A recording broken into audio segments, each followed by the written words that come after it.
Peugeot Summer Drive is here. Bask in feel-good summer motoring in an award-winning new Peugeot. Take that extra trip to the beach, turn up at that family barbecue unannounced, or simply drive the long way home, confident in the knowledge that your first 2 scheduled services will only cost £99. Summer is fleeting. Enjoying carefree new car motoring with Peugeot certainly isn't. Order a brand new Peugeot this summer and get 2 scheduled services for just £99. Terms and conditions apply. Visit peugeot.co.uk/summerdrive for full details. At participating dealers only.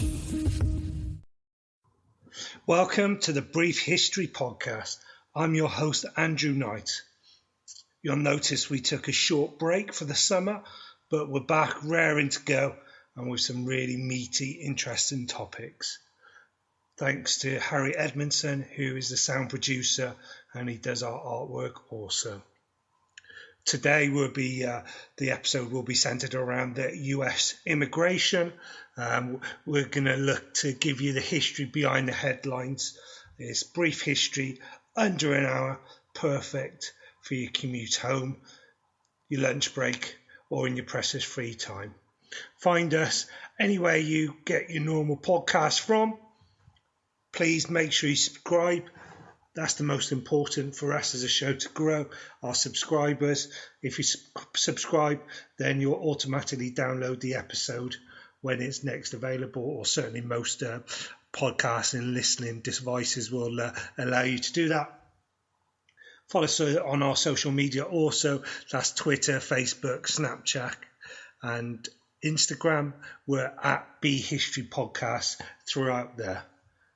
Leave us a 5-star review and give us a rating, also 5-star. That'd be very much appreciated. We do thank anybody who's been in touch, contacted us, and we'll continue to talk to you guys when you get in contact. Thank you again.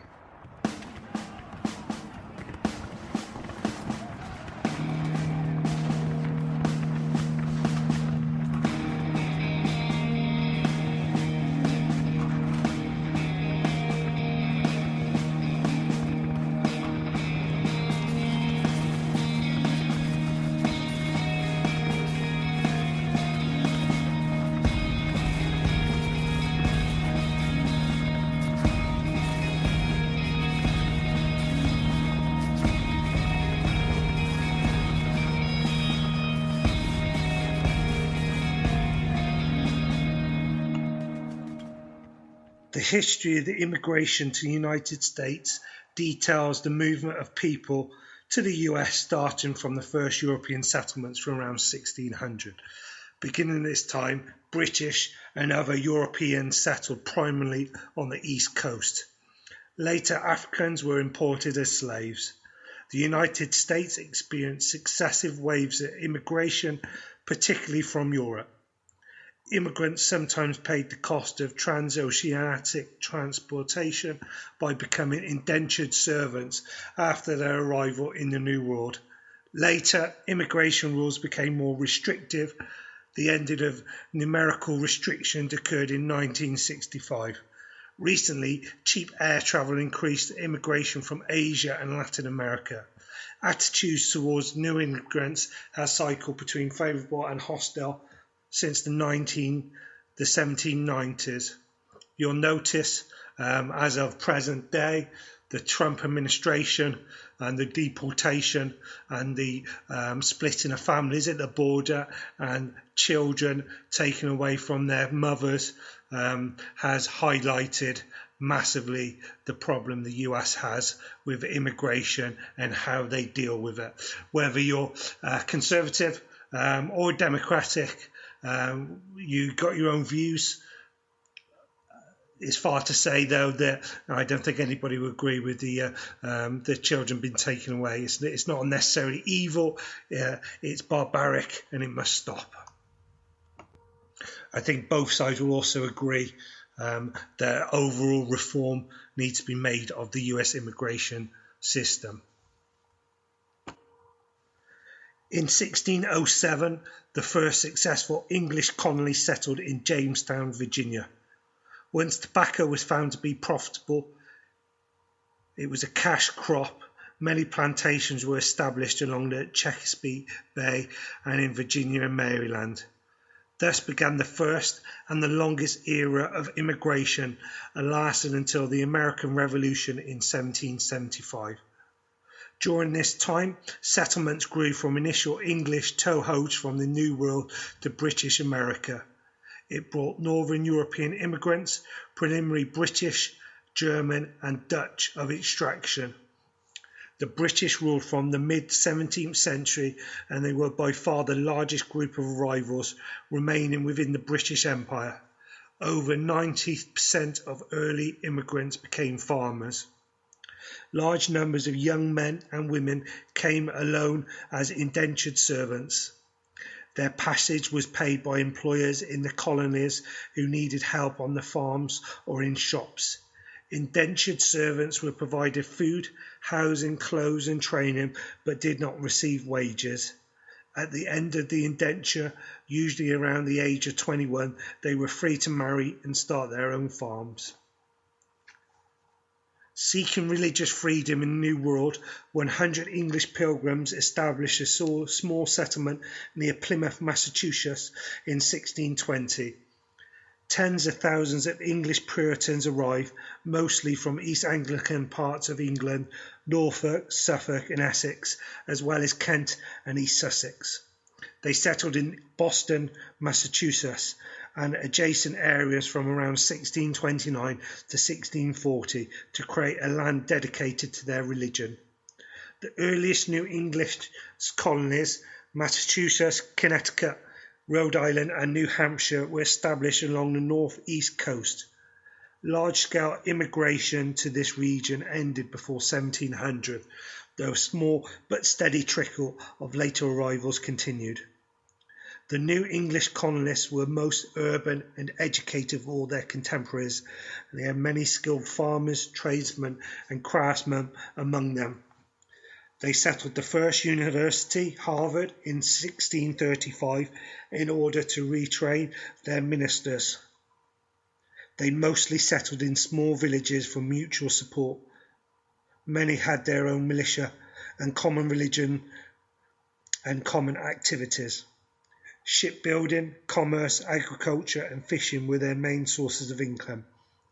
New England's healthy climate, the cold winters killed the mosquitoes and other disease-bearing insects. Small widespread villages, minimalising the spread of disease, and abundant food supply resulted in the lowest death rate and the highest birth rate of any of these colonies. The eastern and northern frontier around the initial New England settlements were mainly settled by the descendants of the original New Englanders. Immigration to the New England colonies after 1640 and the start of the English Civil War decreased to less than 1%, about equal to the death rate in nearly all the years prior to 1845. The rapid growth of the New England colonies, approximately 900,000 by 1790, was almost entirely due to the high birth rate, below 3%, and the low death rate, below 1% per year. The Dutch preliminarily driven United East India Company first established settlements along the Hudson River in New York, starting about 1626. Wealthy Dutch patrons set up large landed estates along the Hudson River and brought in farmers who became renters. Other established rich trading posts to trade with Native Americans and started cities such as New Amsterdam, which is now known as New York City, and Albany, New York. After the British took over and renamed the colony New York, Germans from the Palatinate and Yankees from New England began arriving. Maryland, New York, New Jersey, Pennsylvania and Delaware formed the middle colonies. Pennsylvania was settled by the Quakers from England, followed by Ulster Scots, the Northern Irish, on the frontiers, and numerous German Protestant sects, including the German Palatines. The earlier colonies of New Sweden had small settlements on the lower Delaware River, with immigrants of Swedes and Finns. These colonies were absorbed in 1676. The middle colonies were scattered west of New York City, established in 1626, taken over by the English in 1644, and Philadelphia, Pennsylvania, established in 1682. The initially Dutch colony of New York had the most eclectic collection of residents from many different nations and prospered as a result of the major trading and commercial centre after about 1700. From around 1680 to 1725, the Pennsylvanian colonial centre was dominated by Quakers for decades after they emigrated, mainly from North Midlands of England. During this time, the main commercial centre of Philadelphia was run mostly by prosperous Quakers, supplemented by many small farming and trading communities, with a strong German contingent located in several small towns in the Delaware River Valley. Starting around 1680, when Pennsylvania was founded, many more settlers arrived in the middle colonies. Many Protestant sects were encouraged to settle there for freedom of religion and good cheap land. Their origins were about 60% British and 33% German. By 1780, New York's population was around 27% descendants of Dutch settlers, about 6% were African, and the remainder were mostly English, with a wide mixture of other Europeans. New Jersey and Delaware had a major British population, with 7 to 11% German descendants and about 6% African population, with a small contingent of Swedish descendants of New Sweden. The colonial frontier was mainly settled from about 1717 to 1775. These were mostly Presbyterian settlers from northern England border islands, Scotland and Ulster, fleeing hard times and religious persecution. The fourth major centre of settlement was the western frontier, located in the western parts of Pennsylvania in the south, which was settled during the early to late 18th century by mostly Scots-Irish, with others mostly northern England borderlands. Some French Huguenots and Germans were also present. Between 250,000 to 450,000 Scottish-Irish migrated to America in the 18th century. The Scotch-Irish soon became the dominant culture of the Appalachians from Pennsylvania to Georgia. Areas where people reported American ancestry were the places where, historically, Northern English, Scottish and Scotch-Irish Protestants settled. In the interior of the South and the Appalachian region, Scotch-Irish American immigrants were made up of people from southernmost counties of Scotland and who had settled initially in Ireland. They were heavily Presbyterian and largely self-sufficient and generally hostile to Native Americans and Catholics. The Scots-Irish arrived in large numbers during the early 18th century, and they often preferred to settle in the back country and the frontier from Pennsylvania to Georgia, where they mingled with second-generation and later English settlers. They enjoyed the very cheap land and independence from established government common to frontier settlements. Often the main port of entry for these immigrants were Philadelphia, after which they, or many cases, descendants migrated west and south. The mostly agricultural southern English colonies initially had very high death rates from new settlers due to malaria, yellow fever and other diseases, as well as skirmishes with Native Americans. Despite this, a steady flow of new settlers, mostly from central England and London area, kept up population growth.